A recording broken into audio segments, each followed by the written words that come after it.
Ah, ça a l'air facile ça. Allez, modèle 107A. Explication.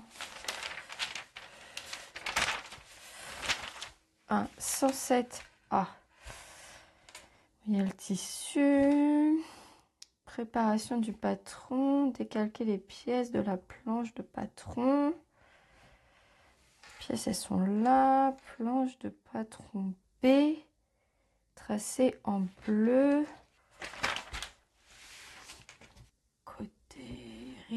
Piquer la couture latérale, laisser la fente de la poche ouverte, coucher le surplus de couture dans le dos, repasser les éléments sur l'envers. Bon, le patron. Ah, ça c'est la planche B.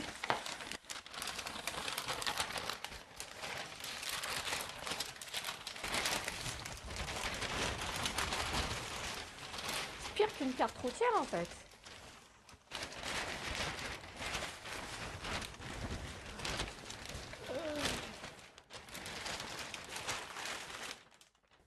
Bon, si t'es comme moi, quand j'ai commencé la couture, j'étais pas mal attirée par les magazines qu'on pouvait trouver dans les kiosques. C'est vrai que c'est sympa, il y a plein de modèles, ça a envie de faire plein de choses, mais honnêtement, c'est pas forcément l'idéal pour commencer. C'est plutôt quelque chose qui va vous dégoûter.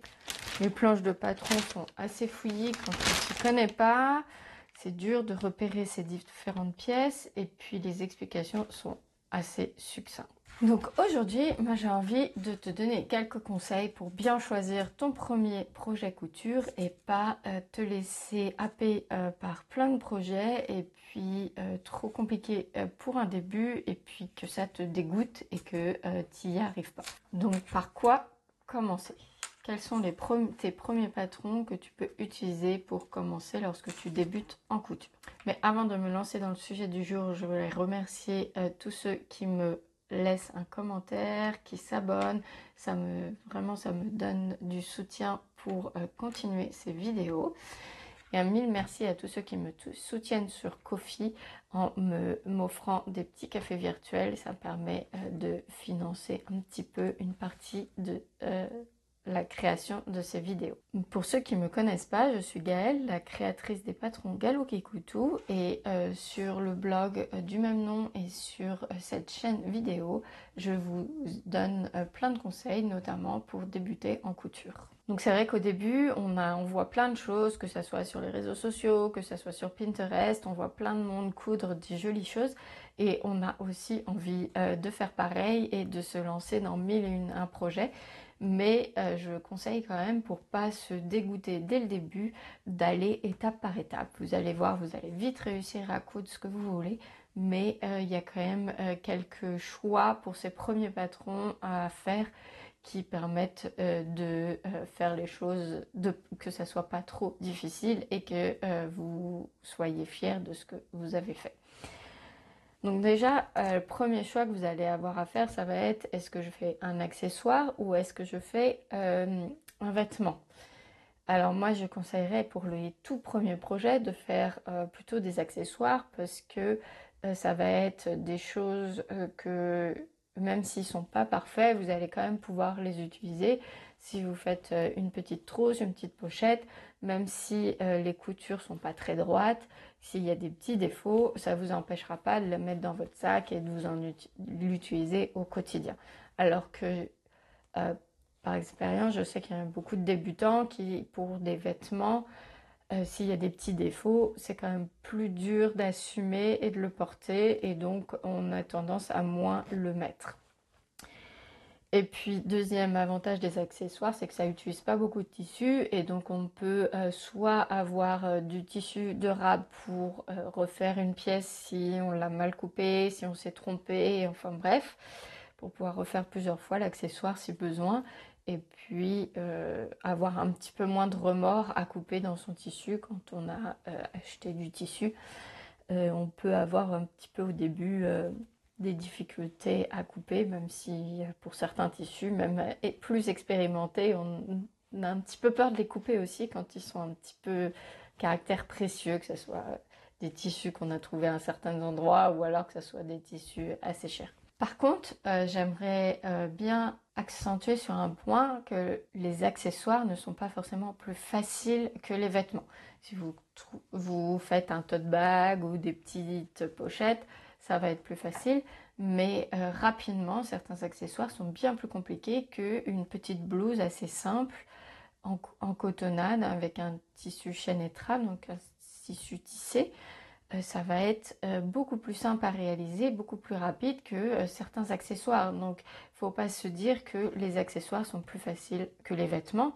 Ça, c'est complètement faux. Je sais qu'il y a beaucoup de gens qui ont peur de se lancer dans les vêtements. Mais rassurez-vous, si vous faites des accessoires un petit peu compliqués, et vous avez largement le niveau pour faire des vêtements. Donc, n'hésitez pas à vous lancer rapidement près de 3 projets dans les vêtements. C'est tout à fait possible si vous choisissez des modèles simples adaptés à votre niveau. Le deuxième point auquel il va falloir faire attention, c'est la difficulté du patron. Si vous choisissez un patron avec un niveau 1 ou un niveau 3, bien entendu, ça ne va pas être pareil et il y aura beaucoup plus de technique dans le patron niveau 3 que dans le patron niveau 1. Donc, il n'y a rien de normé en termes de difficulté de patron, c'est que chaque créateur de patron évalue les difficultés, mais quand même, ça peut donner un bon indice sur la difficulté du patron de regarder le niveau. Bien entendu, moi, ce que je conseille, et ce que j'avais fait au début et qui m'a permis d'apprendre très rapidement, c'est de se forcer à chaque nouveau projet d'ajouter un point technique, une difficulté pour pouvoir progresser à chaque fois et donc apprendre de plus en plus. Si vous faites toujours la même chose, c'est sûr que vous n'allez pas apprendre de nouvelles techniques et ça serait un petit peu dommage. Quoi, ne pas faire une première pochette avec un petit bouton et puis la deuxième passer avec une fermeture à glissière. Comme ça, ça permet d'apprendre à coudre les fermetures par exemple.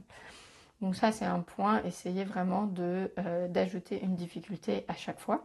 Mais ne cherchez pas pour un premier projet à partir sur un patron niveau de difficulté expert, sinon vous allez vite avoir des problèmes, les explications seront moins détaillées, vous aurez plus de difficultés à trouver les différentes techniques, donc c'est pas un bon conseil que je vous donnerai. Et le troisième point, ça va être de choisir le type de patron adapté à son niveau.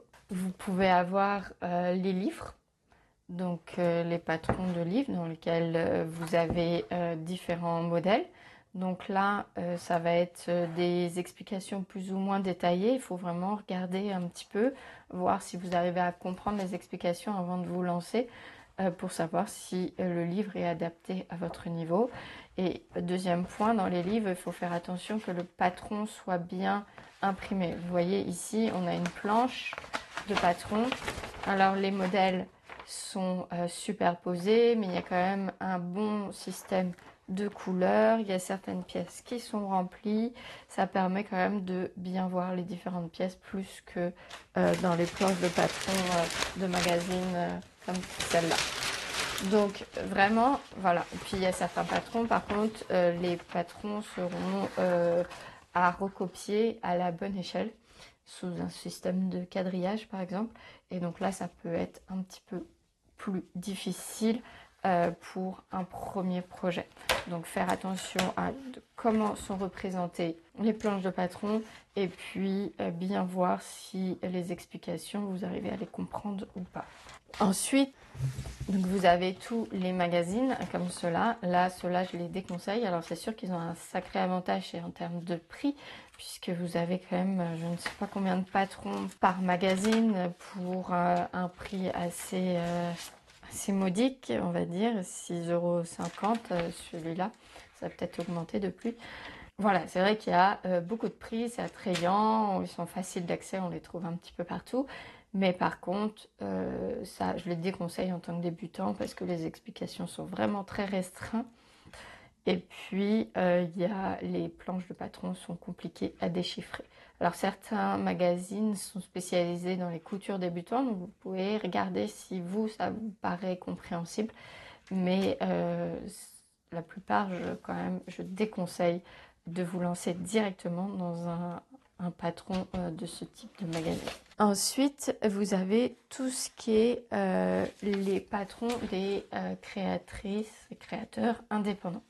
Donc là, vous allez avoir deux types de patrons. Vous allez avoir une version dite pochette. Donc ça veut dire que vous allez avoir dans une petite pochette aussi bien le manuel avec des explications et aussi bien la planche de patron. Donc en général, il y a un patron par modèle. Donc là, vous avez des fois plusieurs variantes, donc plusieurs pièces, mais en général, les pièces ne sont pas superposées. C'est quand même plus facile de s'y retrouver. Et puis, les explications vont plus en détail.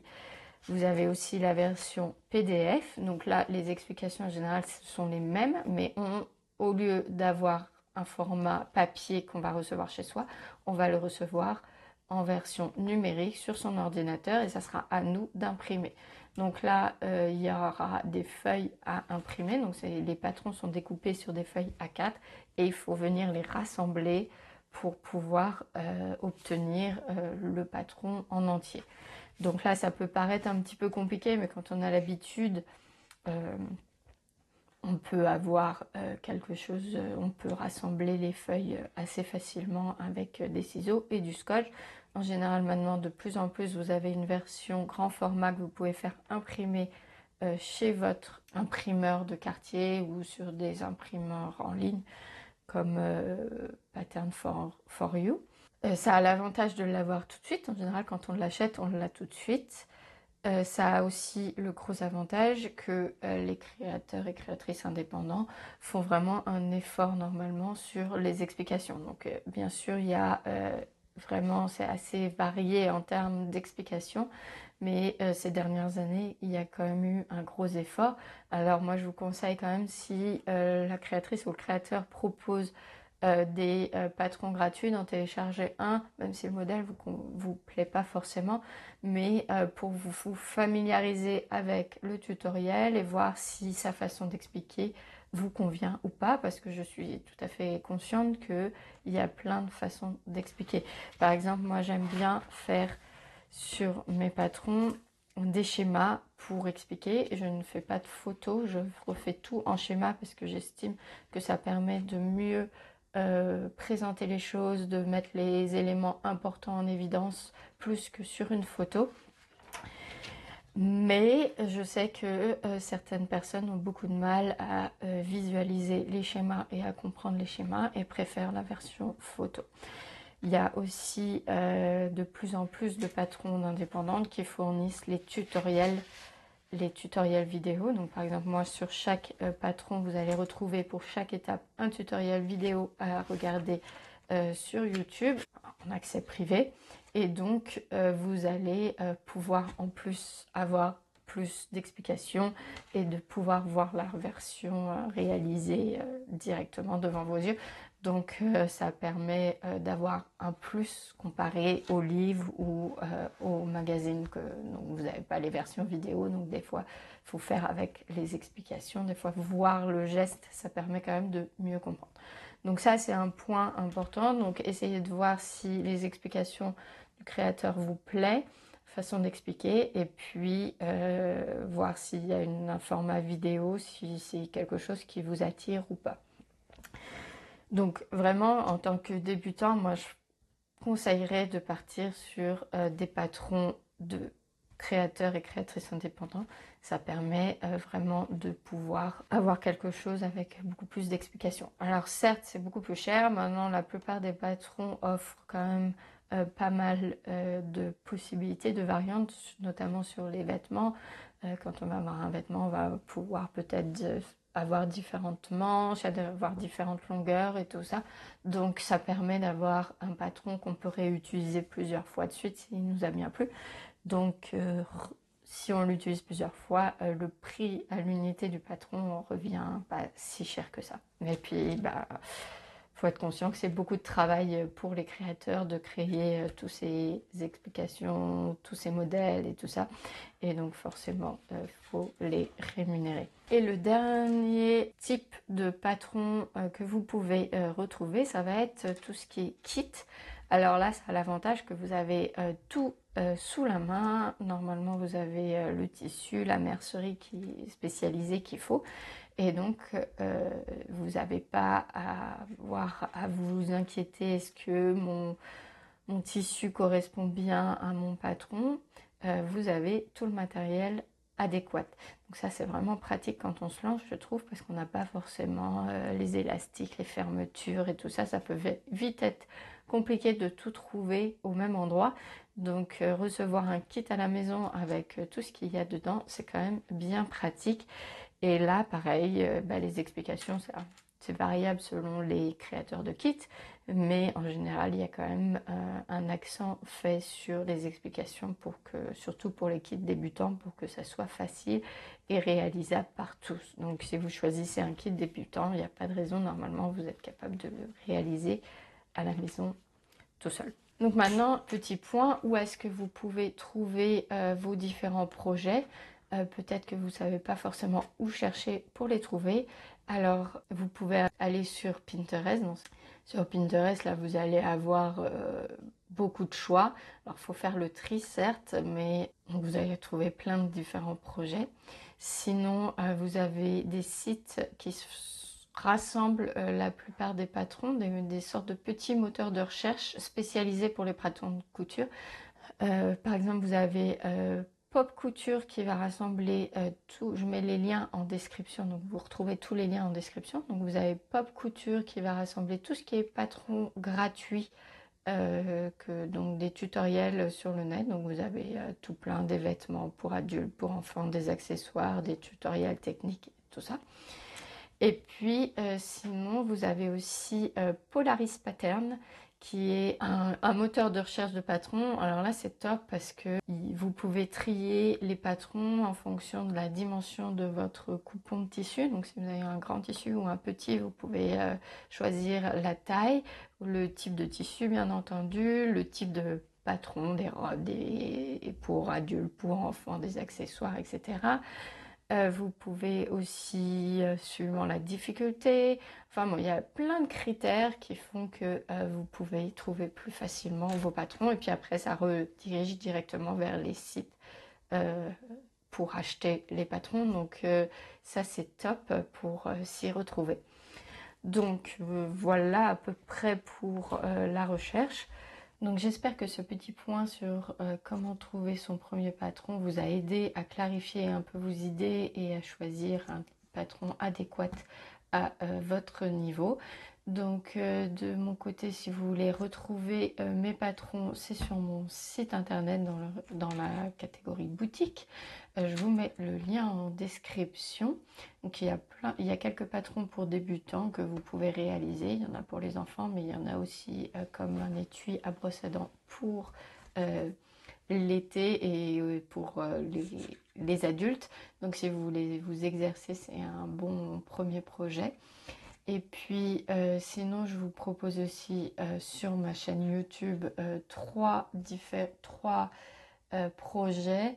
Un premier projet de soude verre que vous pouvez faire, c'est vraiment accessible aux très grands débutants, donc parfait pour un premier projet, donc avec des tissus que vous avez forcément chez vous. Donc je vous mets le lien en commentaire. Et sinon, il y a une petite jupe qui ne demande pas de patron puisqu'elle est faite à base de rectangles. Donc là, pareil, j'explique tout en détail pour bien réussir en tant que premier projet vêtements.